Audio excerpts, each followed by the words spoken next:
पीले दांत वाली बहू। रंजना कभी ब्रश नहीं करती थी। उसे कितनी बार उसके माँ बाप ने डांटा, लेकिन उसका कोई असर उस पर होता ही नहीं था, जिस कारण से उसके दांत पीले पीले हो जाते हैं। शादी के बाद।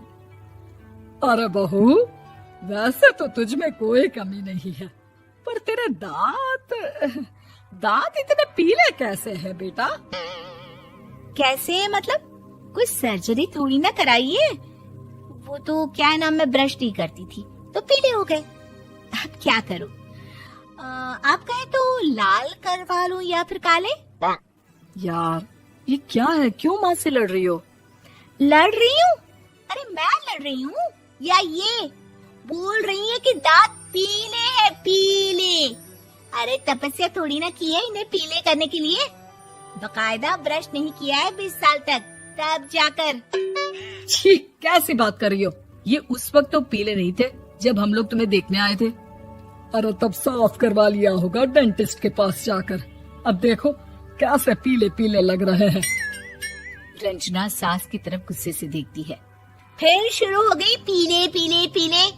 अरे पीले तो तब भी थे जब मेरे हाथ का रसगुल्ला उड़ा उड़ा कर खा रही थी और बोल रही थी, लड़की नहीं गुणों का खजाना दे रहे भाई साहब आप। खैर, अब वो लोग करते भी तो क्या करते, पीले दांत वाली बहू पल्ले पड़ी थी तो झेलना तो था ही। एक दिन कीर्तन में रंजना गाना गा रही थी। अरे कमला बहन, माँ का द्वार है, यहाँ तो सब शुद्ध होकर आते हैं, फिर अपनी बहू को ब्रश भी नहीं करवाती तुम। दूर से पीले पीले दांत भक्ति में बाधा उत्पन्न कर रहे हैं। अरे कोई 2 साल के बच्चे थोड़ी ना लेकर आई हूँ मैं बहू बनाकर। अच्छी खासी लड़की है, अरे कैसे करवाऊं ब्रश? ये तो उसे खुद करना चाहिए ना।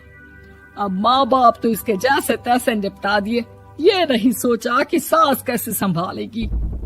सास बहू को लेकर घर आ जाती है, लेकिन सोच लेती है कि अब इसे लेकर कहीं नहीं जाएगी। अगले रोज बहू कहती है, अरे क्या हो गया, मंदिर नहीं जाना क्या? कीर्तन का वक्त हो रहा है।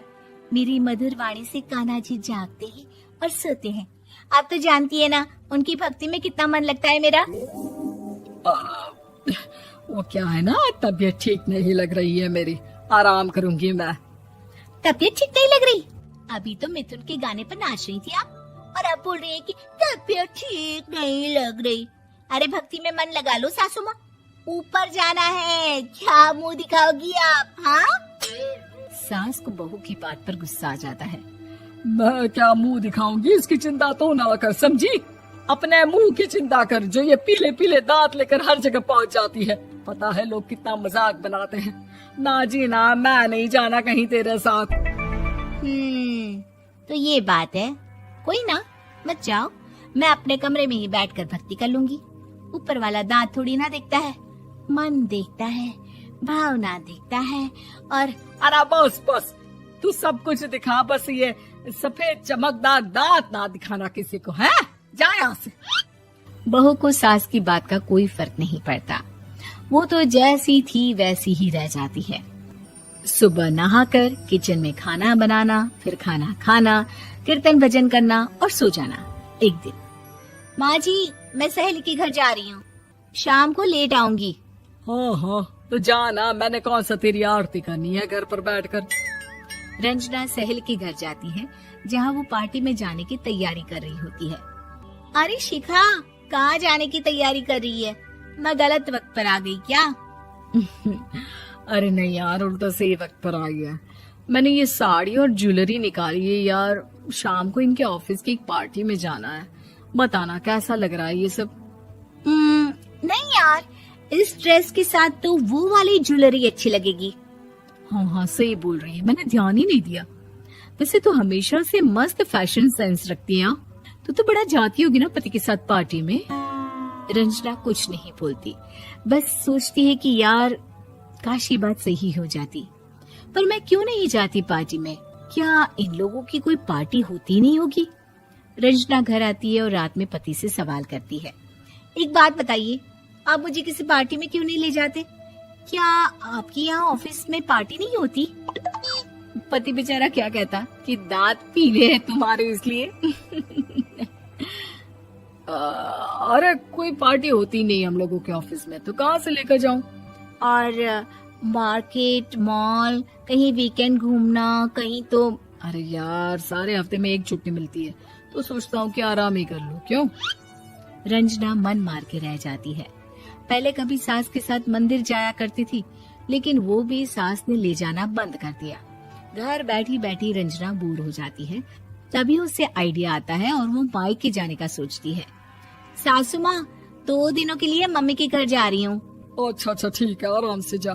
और हाँ, माँ से कुछ अच्छी आदत सीख कर आना कि कैसे शरीर के हर भाग की तरह दांतों की सफाई भी जरूरी होती है, समझी? शुरू हो गई ना आप। वो लोग आपकी तरह नहीं है कि छोटी छोटी बात का बतंगड़ बना दे। उन लोगों के लिए मैं मायने रखती हूँ, ना कि मेरे पीले पीले दांत। रंजना माँ को बिना बताए उन लोगों को सरप्राइज देती है, लेकिन जैसे ही वो दरवाजे पर पहुंचती है, अंदर देखती है कि घर वाले कहीं जा रहे होते हैं। अब माँ, काश रंजना दीदी के दांतों वाली प्रॉब्लम नहीं होती, तो वो भी हम लोगों के साथ चलती ना बुआ जी की बेटी की शादी में। हाँ बेटा, लेकिन अब उसे कौन समझाए कि उसको उसके पीले दांत नहीं दिखते, लेकिन उसके आसपास के लोगों को कितना एम्बैरेसिंग फील कराते हैं। मुझे तो कितनी बार उसके स्कूल की टीचर ने शिकायत की कि उसके साथ कोई लड़की बैठना भी नहीं चाहती, और ना ही कॉलेज में कोई उससे बात करना चाहता था। लेकिन पता नहीं क्यों उसे ये बात समझ में ही नहीं आती। कोई कमी नहीं है उस लड़की में, बस यही कि दांत पीले हैं। वो तो भला हो जीजा जी और उनकी माँ का, जो दीदी को जैसी है वैसे ही रखा हुआ है। रंजना को अपने घर वालों की बात सुनकर बहुत दुख होता है।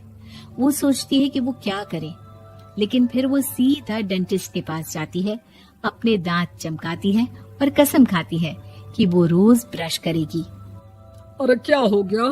तुम तो 2 दिनों के लिए गई थी ना, पर कोई ना, अच्छा है, चलो आ गई तो। रंजना सास के सामने आकर खड़ी हो जाती है और पूरी स्माइल करती है, उसके चमकदार दांतों को दिखाती हुई। हैं? चले मंदिर। माँ, मुझे माफ कर दीजिए, मैंने आप लोगों को बहुत एम्बैरेसिंग फील करवाया। मैं आज से रोज ब्रश करूंगी।